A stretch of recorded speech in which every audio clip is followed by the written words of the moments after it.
Hello दोस्तों, नमस्कार। YouTube channel परीक्षा वाणी बाई अर्जुन कुमार पर आपका स्वागत है।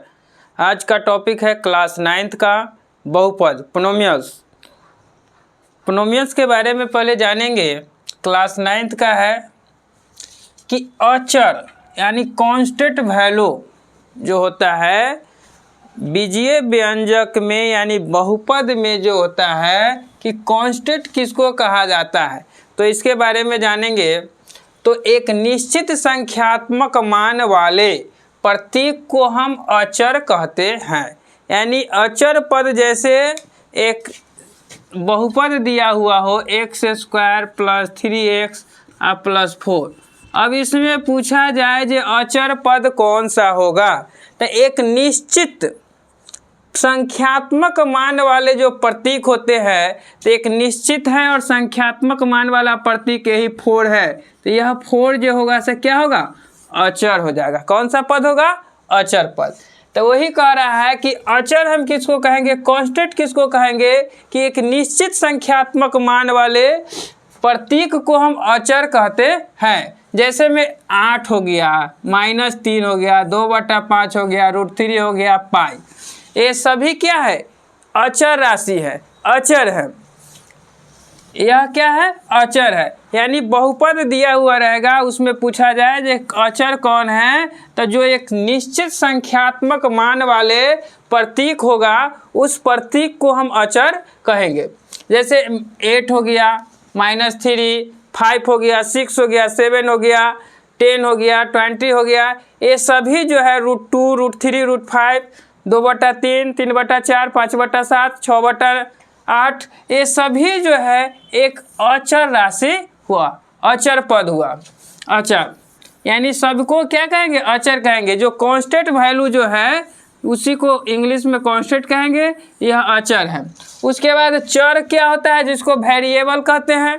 तो एक ऐसा प्रतीक जो विभिन्न वास्तविक मान धारण कर सकता है, चर कहलाता है। क्या कहेंगे, एक ऐसा प्रतीक जो विभिन्न वास्तविक मान धारण कर सकता है उसको हम चर कहते हैं। प्रायः चरों को अक्षरों x, y, z आदि से निर्दिष्ट यानी डिनोट किया जाता है, सूचित किया जाता है। जैसे इसमें चर राशि कौन होगा, तो x चर राशि है, यहाँ जो है x के साथ है, यह भी चर राशि है, और इसका 3 पूछा जाएगा तो 3 क्या हो जाएगा, इसका गुणांक हो जाएगा। यह बहुपद का 3 गुणांक हो जाएगा, यानी x का गुणांक 3 हो जाएगा। यहाँ पूछा जाएगा x² का गुणांक तो 1 हो जाएगा, यानी x जो हो गया से चर हो जाएगा, x भी यहाँ चर हो जाएगा, और ये 4 जो हो गया से क्या हो गया, अचर हो गया। तो इसी के बारे में जानना था। जैसे वृत्त की परिधि, तो वृत्त की परिधि सरकमफ्रेंस c द्वारा सूचित करते हैं। तो वृत्त की परिधि 2πr होता है। तो 2 जो हो गया से इसमें क्या हो गया, 2 और पाई दोनों है अचर है, 2 और पाई दोनों क्या है, अचर है, कांस्टेंट है, दोनों कांस्टेंट है। और r जो इसका हो गया, r का मान बदलते रहेगा, तो r जो हो गया यह एक चर राशि है। क्या है, चर है, वेरिएबल है।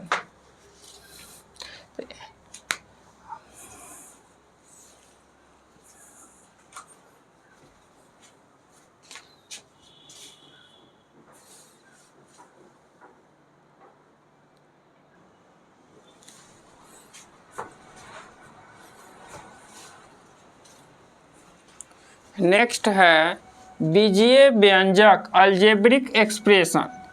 तो बीजीय व्यंजक होता है कि गणितीय संक्रियाओं जिसमें प्लस चिन्ह रहेगा, माइनस रहेगा, गुना रहेगा अथवा भाग रहेगा से परस्पर जुड़े चरों और अचरों के संयोजन बीजीय व्यंजक कहलाता है। जैसे 5x हो गया, -x हो गया, 3/5x हो गया, -4/7x हो गया, ये सब क्या है, एक बीजीय व्यंजक है। उसके बाद y³ - 8 भी क्या है, y³ - 8 बीजीय व्यंजक है। 3x² - 7x + 2 बीजीय व्यंजक है। ये सब जो है इसमें यह प्लस के रूप में, गुना के रूप में जुड़ा हुआ है। 5x को हम लिख सकते हैं 5 x को लिखा जा सकता है 5 इंटू एक्स, यानी यह गुना के रूप में है। यहाँ 3/5x है, तो हम इसको जो है 3/5x है, तो यह जो है से बटा में है, तो यह भाग के रूप में है बीजीय व्यंजक।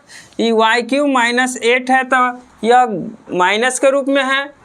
यहाँ माइनस और प्लस दोनों है, यानी इस प्रकार इसमें प्लस चिन्ह भी आ सकता है, माइनस, गुना या भाग से परस्पर जुड़े चरों और अचर राशि, चर राशि या अचर राशि के संयोजन से बीजीय व्यंजक कहते हैं। इसके संयोजक को बीजीय व्यंजक कहते हैं, मतलब इससे जुड़ा हुआ चीज।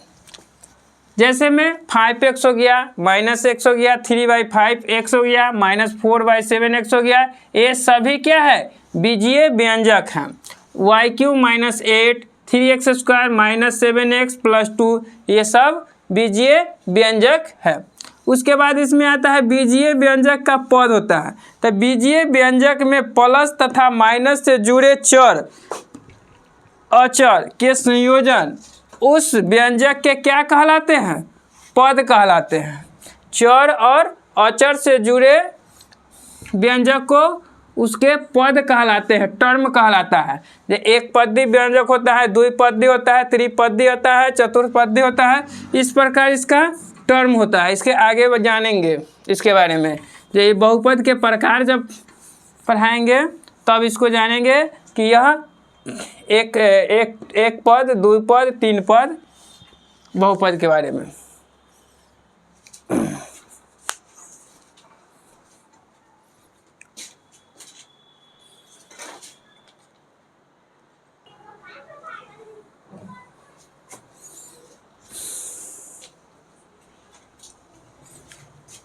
नेक्स्ट है एक चर में बहुपद। एक चर में पोलिनोमियल्स इन वन वेरिएबल। तो बहुपद का जो डिफिनीशन होता है कि an x⁻n plus an - x⁻n-1 plus dash dash dash a2x² plus a1x plus a0 के रूप के बीजीय व्यंजक हैं। मतलब इस रूप के क्या है? बीजीय व्यंजक है, जहाँ a0, a1, a2, a3, a4 dash dash dash an-1 और an अचर है, यानी यह अचर पद है। और an does not equal to 0, an का जो मान होता है 0 के बराबर नहीं है, तथा n एक शून्येतर पूर्णांक है को हम एक चर x में क्या कहेंगे? घात n वाला बहुपद कहेंगे। यहाँ a0 को बहुपद का अचर पद कहते हैं। a0 को बहुपद का क्या कहेंगे? अचर पद कहेंगे, कांस्टेंट टर्म कहा जाता है। तथा a1, a2, a3 dash dash dash an को x, x² x³ dash dash x⁻n-1 तथा x⁻n के गुणांक कोफिशिएंट कहलाता है। जैसे x6x² - 2x + 5, यह एक बहुपद है। यहाँ पावर जो है किस रूप में जा रहा है? घटते क्रम में जा रहा है। 6x² - 2x प्लस क्या है? 5। यहाँ जो है पावर ऊपर 2 है, आगे पावर कितना है? 1 है, उसके बाद पावर कुछ नहीं है, यानी 0 है, यानी चर राशि अचर राशि है। तो यहाँ जो है an x⁻n है प्लस an-1 x⁻n-1, यानी यहाँ पावर किस रूप में है? घटते हुए क्रम के रूप में है। तो 6x² - 2x + 5 यह क्या है? एक बहुपद है, और इसका भी घात जो है से किस रूप में है? घटते क्रम में है। तो यहाँ an x⁻n plus an-1 x⁻n-1 plus dash dash dash plus a2x² plus a1x plus a0 के रूप के बीजीय व्यंजक को हम क्या कहेंगे? एक बहुपद कहेंगे, जहाँ a0, a1, a2 dash dash dash an-1 और an अचर है। an क्या है? एक अचर है। an does not equal to 0 है, तथा n एक शून्येतर पूर्णांक है को हम एक चर x में क्या कहेंगे? घात n वाला बहुपद कहेंगे। यहाँ A0 को बहुपद का अचर पद कहा जाता है, कांस्टेंट टर्म कहते हैं, तथा A1 A2 A3 dash dash dash AN को x square x Q dash dash x के पावर n माइनस 1 तथा x के पावर n के गुणांक को हम कोफिशिएंट कहेंगे, यानी इसका गुणांक कहा जाएगा। जैसे 6x square minus 2x plus 5, चर x में घात 2 वाला क्या है, एक बहुपद है।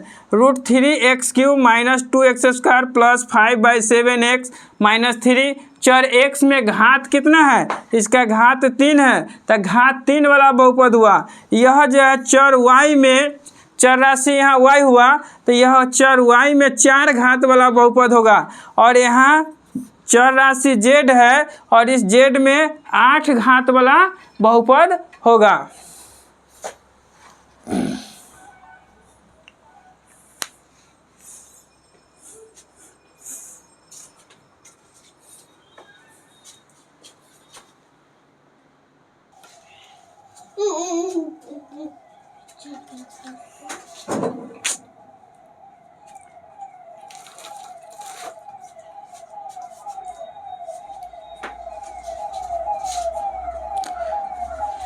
नेक्स्ट है बहुपद का घात, डिग्री ऑफ पोलिनोमियल।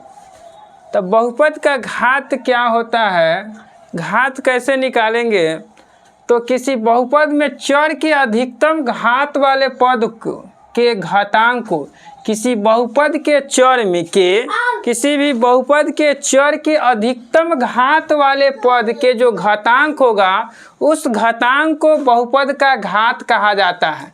जैसे 5x के पावर 7 माइनस 2x के पावर 6 प्लस 3x के पावर 4 प्लस x माइनस 23 में चर x का अधिकतम घात वाला पद कितना है, 7 है, 5x के पावर 7 है, यानी यहाँ लिखा हुआ है 5x के पावर 7 है, और x का घातांक कितना है, यहाँ घातांक इसको बोलेंगे तो घातांक कितना है, 7 है, तो x का घातांक 7 हो गया, इसलिए बहुपद का घात कितना हो जाएगा, 7।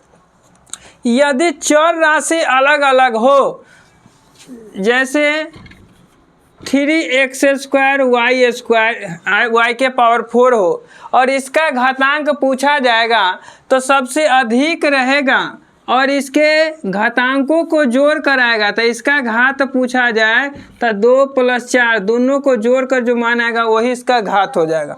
यानी चर राशि अलग अलग होने के कंडीशन में ऐसा होगा। बहुपद का मानक रूप, तो एक चर x का घात वाला बहुपद अपने मानक रूप में तब कह सकते हैं जब उसे चर x के घातों को आरोही अथवा अवरोही, यानी आरोही मतलब एसेंडिंग ऑर्डर और अवरोही मतलब डिसेंडिंग ऑर्डर, यानी बढ़ते क्रम में या घटते क्रम के रूप में व्यक्त किया जाता है, तब जाके हम कहेंगे कि यह बहुपद का मानक रूप है। उसके बाद आता है जैसे में 2x के पावर 5 प्लस 3x के power 4 minus x cube plus 4x square plus x minus 7। यहाँ पावर जो होता है घात, यहाँ 5 है, उसके बाद 4 है, उसके बाद 3 है, उसके बाद 2 है, उसके बाद 1 है, यानी घात जो है से घट रहा है। इसका मतलब जब घटते क्रम में हो या इधर से जब लेंगे तो इधर आएंगे तो यह बढ़ेगा, तो घटते क्रम में हो या बढ़ते क्रम में उसको हम क्या कहेंगे, बहुपद का मानक रूप स्टैंडर्ड फॉर्म कहा जाएगा। शून्य बहुपद, तो शून्य बहुपद कहा जाता है कि अचर बहुपद 0 को हम शून्य बहुपद कहते हैं। जैसे में हम इसको अगर हम एग्जाम्पल के तौर पर लिखे तो 0 × x² लिख सकते हैं, तो यह क्या है, शून्य बहुपद हो गया। 0 × 7x² लिख सकते हैं, यह क्या है, शून्य बहुपद हो गया, क्योंकि 0 में हम किसी भी संख्या से गुना करेंगे तो उसका मान क्या हो जाएगा, 0 हो जाएगा। यहाँ गुना करेंगे 0 हो जाएगा, इसलिए अचर बहुपद 0 को हम क्या कहेंगे, शून्य बहुपद कहा जाता है।